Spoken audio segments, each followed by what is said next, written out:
Are you the person who loves to use their mobile devices, regardless it's your mobile phone, it's your laptop, your tablet, when you're on an airport or when you are on a plane? Well, let me share something with you. Don't use your devices in an environment where you don't control your surroundings. And today I want to talk to you about something very important, very simple. So you will not be surprised when you say, somebody knows everything about me. Somebody knows my password. Somebody hacked me.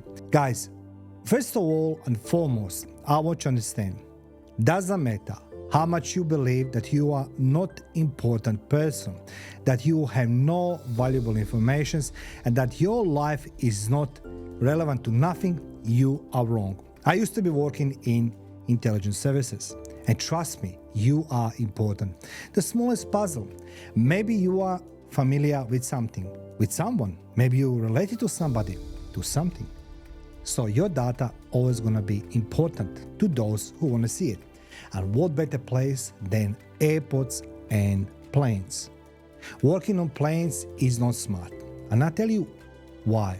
Here is the why. We all love to travel. Who does not? Regardless, we travel to new areas, see family, maybe loved ones. But one thing is certain. Happiness and excitement might transform into despair, depression and anxiety. Now you ask yourself, why on earth would Mario say such a thing? The answer is simple. When you're waiting to board an aircraft, train or bus, we utilize what? I mentioned this. Mobile devices. We love them because without them we can't live. However, human activity at the moments of waiting or possibly traveling does not limit us to simply looking. No. Let me share a story with you. Recently, I traveled in Melbourne, and as you can see, I'm not a small guy. I am the big guy. I'm the guy of 130 kilos. So, I'm bald, big, I have strong bones, yes. No fat, I'm strong bones. And I was leaning against the wall. Now, leaning against the wall, I have my coffee, and I was enjoying my cup of coffee. But guess what?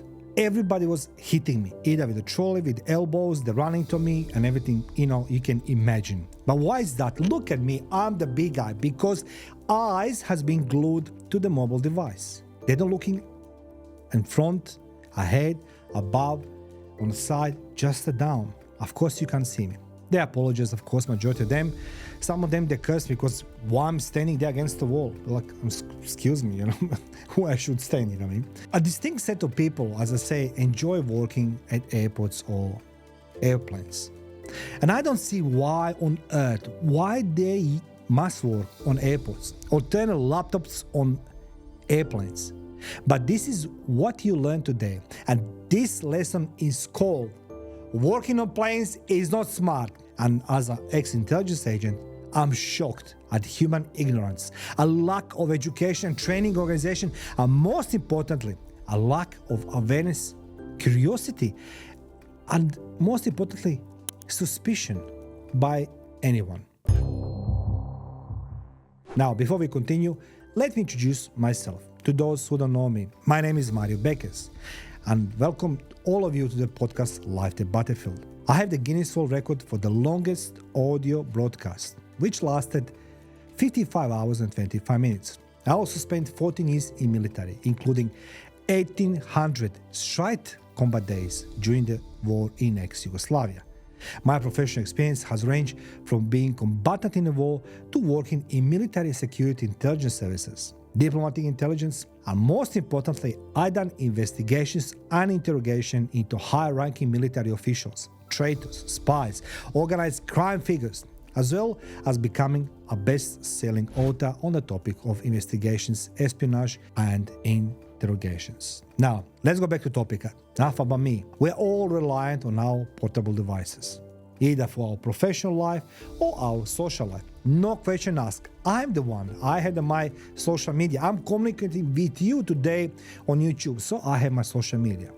Now, we need to communicate not just as a business, but also with our children, family, business people, and many other people in our life. I'll ask you a question. Do you agree with me when I suggest that we spend our entire lives on mobile devices? Yes? Now let me warn you that using mobile devices in public places, particularly airports, airlines and trains, gives the perpetrators the perfect opportunity. What? To access your information. And they don't even need your password. They don't need your password. All they require is for you to work on your laptop, mobile or tablet together with your kids. As I say, during my recent trip, I saw and experienced how the greatest cyber security arrangements are rendered ineffective once employees exit their vehicle and enter airports to board the plane. We witnessed an upsurge in fraudulent activities ranging from identity theft to account hacking and phishing. And that's all because it's not normal, because it's inflation, it's recession, there's no money, unemployment, the list goes on. However, it's critical to understand how criminals obtain your information because you serve them on silver platter. Travelers' data or information can be stolen at airports. It can be used by a variety of methods and can be exploited both technological and physical vulnerabilities. Let me share with you a few common methods. Number one, unsecure Wi-Fi network. Many people who travel use a free Wi-Fi airport network without realizing it may not be secure. And the best part it is, they say to you when you log in, it's not secure. It's not secure. The airport doesn't need to have, the highest security on their Wi-Fi because everybody's using. What attackers do, they can use the bogus Wi-Fi hotspot or intercept data sent across unsecured network to steal personal information, your login credentials and other data. Number two, it's a Bluetooth skimming. This is similar to Wi-Fi, leaving Bluetooth-enabled exposed devices to nearby attackers. They may exploit this to gain unauthorized access to devices and steal data via Bluetooth. Number three, you're gonna like this one. It's a physical theft of devices like cell phones, computers, and tablets. That's a loss of the data. If you leave your mobile phone for the second, I'm just gonna charge my mobile phone. I'm gonna hop into bathroom. I'm gonna leave there. I'm seeing people. I can't understand logic behind this. You put your mobile phone to charge among hundreds of people waiting for plane, and then you're gonna just hop in your bathroom and hoping when you come back that your mobile phone's gonna be there or your iPad. Yeah, right. Doesn't work that way. That don't leave unattended your devices, even on airplane. Number four, it's called something called shoulder surfing. That's when watching someone type sensitive information, typing, including passwords or PIN numbers on their devices.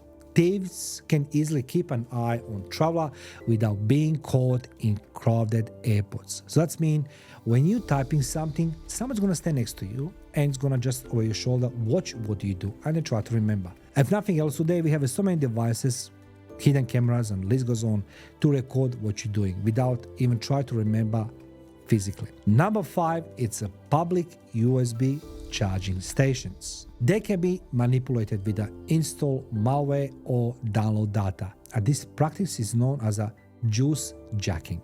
We have as well RFID skimming. Passport and credit cards now have the RF chips that store personal data. Skimmers can employ RFID readers to collect this information or bags or clothing, typically without victim's knowledge. That's a radio frequency. Awareness and prudence are essential for securing personal data while traveling, particularly in areas like airports where the potential of theft is increasing owing to the high concentration of targets in transition state. Now, I'll share something with you as well, what's happened to me on this flight. So there's a group of the people next to me. They are all these high sales executive, guys and girls and midgets and unicorns. The fact it is that I never understood they're working for this blue chip company, which you can see advertising everywhere, like literally everywhere.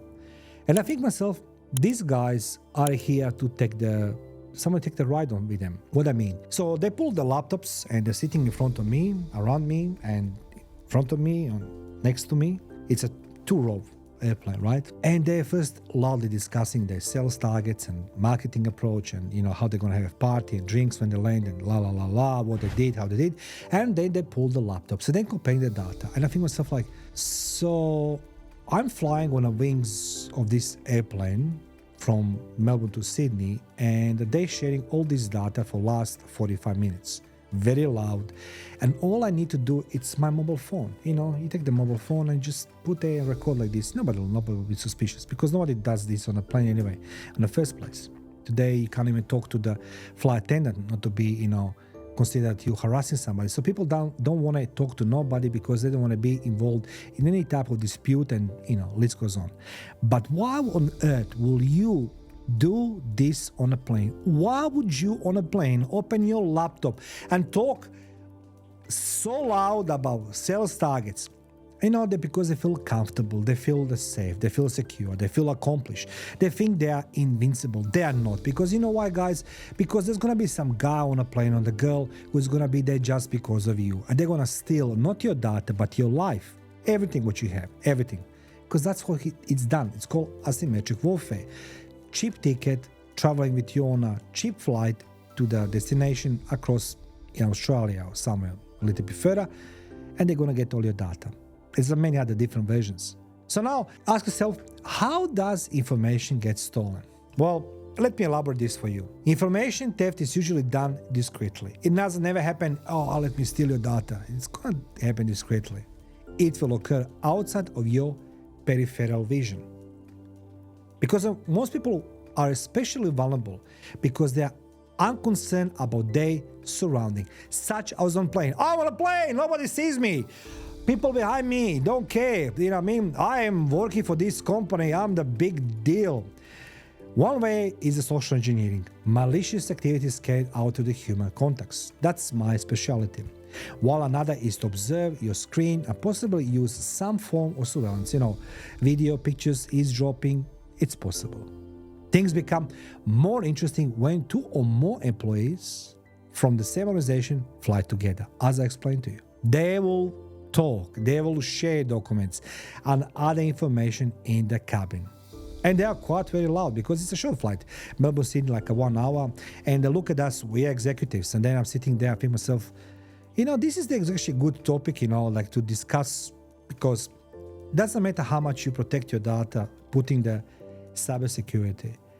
This is something nobody has a package to put in your brain, some type of firewall, some type of the cybersecurity protection, because people love to talk, people love to discuss, people love to complain, and I can teach you this entirely into a totally different video. But the point is very simple.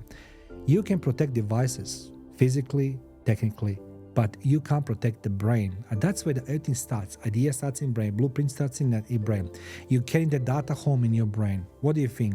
The spies are just hacking like in Jason Bourne, like they'll be hacking this. No, they're gonna come to your home. They're gonna come to your world. They're gonna come in a plane to you. They're gonna take everything from you. If you consider your previous flight, I guarantee you that you will accidentally find yourself listening to work chat or someone work on a laptop. You can see it, you can hear it. Ask yourself a question. Was I witnessing such a thing? Mari just told me. And I tell you this with the full authority, credibility. That was my job. I see firms spending a lot of money, as I say, on technical, mechanical protection of company information, cybersecurity, while ignoring one of the oldest and most field-tested form intelligence collection, which is human intelligence interaction. Now, if you combine social engineering, which of course is far more frequently than you know, with the lack of staff training, education, preventative measures, there is no doubt, in my opinion, that working at airport or on aircraft, train, bus, you will become the prime target for perpetrators. You will. I guarantee you, you will. Don't tell me you're not. After all, whether information theft occurs on aircraft or on airport, it's unlikely to be detected or investigated. Because when you come back in your companies where all these smart people sit there and they put all these hats different and how we lost this data, it's a different if you talk from the counterintelligence point of view where you are planting information deliberately, purposely, putting into ecosystem. So I don't want to confuse you. There's a people who are flying deliberately, purposely on the plane, and they purposely, deliberately putting information in ecosystems so somebody can hear it and see it so they can win the market. But most organizations have no clue because the laptops are protected. Big deal. Let me smile to you. Ha ha ha. People fall for many things. But on a plane, on airport, you my friend, you need to be more careful because all the security protocols you get from the corporations mean nothing. Nothing. As soon as you come out of the taxi or car in airport, you walk into the airport on a plane, the circumstances change. Criminals don't require your password. After all, you are willingly sharing your screen and conversation, calling about important information. And most of people in today's DNA age, they love to be important. They love to be important. Let's talk about prevention. Number one, turn off Bluetooth connectivity while not in use, particularly on a plane. Turn off your Bluetooth. Why you need to have that on? Just turn off. Secondly, protect your belongings with the anti-theft bags or equipment. This is against the radio frequency. You can buy them. Thirdly, be aware of your surroundings and protect your screen when typing critical information. Don't take your laptop and see where you can. People see it. Use power outlets instead of USB charging stations or USB data blocker. You can buy this one. RFID blocking wallets, you can buy to prevent your password be hacked or your wallet. And as well, be cautious of unsolicited requests for personal information and confirm their legitimacy. On a plane, you're going to meet somebody. Hey, let's go become friends. Hey, we have our Wi-Fi. Don't rush. To prevent information theft, you should become more aware of your surroundings and act as your own personal firewall. My grandfather, he was a great spy in communism, and he told me, buy more, sell less. That's my advice to you. Let me know in the comment section below, all of you, my risk takers and truth seekers, let's go learn from each other. Do you believe that your data can be stolen much more easier on an airplane or airport? Let me know in the comment section below. Feel free to subscribe, share, like, and comment. Thank you.